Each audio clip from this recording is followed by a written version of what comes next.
মা যদি তোমার কথা শোনাইতো কিছু মনে করতাম না। সে তো তোমার খালি কথা শোনায় নাই, তোমার গায়ে হাত তুলছে। এখানে তো তোমার কোনো দোষ নাই। সন্তান হইলে আল্লাহর দান। আল্লাহ তোমার আমার সন্তান দিতেছে না, তুমি আমি কি করতে পারি? মা এই ব্যাপারটা নিয়ে বাড়াবাড়ি করতেছে। ছি ছি ছি দুলা ভাই, আপনি এটা কি করলেন?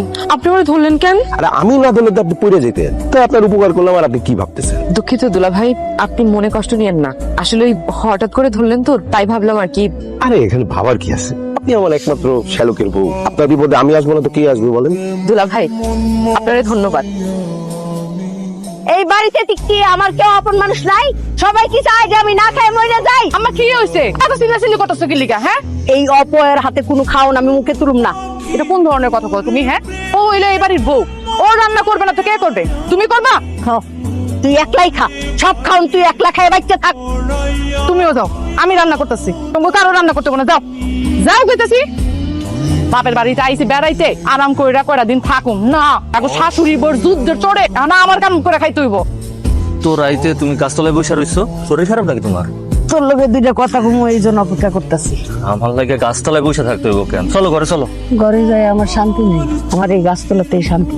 রোজ রোজ অশান্তি ভাল লাগে না। মা, অশান্তির কথা যে কইতাছো, অশান্তিটা কে করতেছে? আমি নাকি তুমি? তুমি তোমার নিজের বুঝটা বুঝো না। তোমার নিজের বুঝটা বুঝলেই তো আমার অশান্তি হয় না। তুমি আমার আবারও দ্বিতীয় বিয়ের কথা কইতাছো? ঘরে বউ থাকতে আমি আবার বিয়ে করব, এটা কখনো আমার দ্বারা সম্ভব না।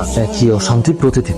আবার কি অশান্তি হইলো? তুমি জানো না যেটা প্রতিদিন কয় আমিও সাবস্ক্রাইব করে দিচ্ছি, এটা আমার পক্ষে অসম্ভব।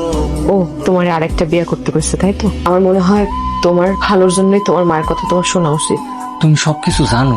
তোমার মা চাইতেছে তোমার আরেকটা বিয়ে করাইতে, তো শান্তির জন্য আরেকটা বিয়ে করো না। তুমি অসুবিধা কি? তোমার ভালোবেসে বিয়ে করছি। আমার জীবনে তুমি থাকতে অন্য কোনো মায়ে আসবো, সেটা আমি জীবনে মানতে পারো না। এটা অসম্ভব, অসম্ভব বলে। তুমি যে সংসার অশান্তি লাগাই রাখছো, তুমি চাইলেই সবকিছু ঠিকঠাক হয়ে যেতে পারে। আমি সংসারে অশান্তি লাগাই রাখছি মানে? শোনো, বংশের মুরব্বীরা কি চায়? বংশের প্রদীপ চায়।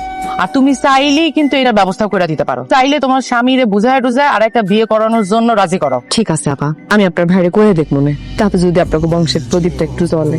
এখন এই পুলার বউরে কেমনে করে এই বাড়ি থেকে খেদান যায়, বুদ্ধি দাও। বুদ্ধি তো আছে আম্মা, কিন্তু তাতে তো আপনারই সমস্যা হইব। আপনি তো বান্ধব বউয়ের কাছে কিছু খানো না নেনো না। হ, ওরাতে কিছু খামুই না চামুই না। সেটা করলে তো হবে না আম্মা। এখন থেকে আর যেটা করতে হবে সেটা হলো যে তারে দিয়ে আমরা সবাই কাজ করাবো, এমন এমন কাজ দিব তাতে সে পেরেশান হইয়া কষ্টে এই সংসারটিকে সুরসুর করে চলে যাবে। এতদিন পরে মনে হইতেছে আমার জামাইয়ের মাথায় বুদ্ধি খেলছে। জি আম্মা। এতদিন পরে মনে হইতেছে এটা আমার মাইয়ার জামা। জি জি আম্মা।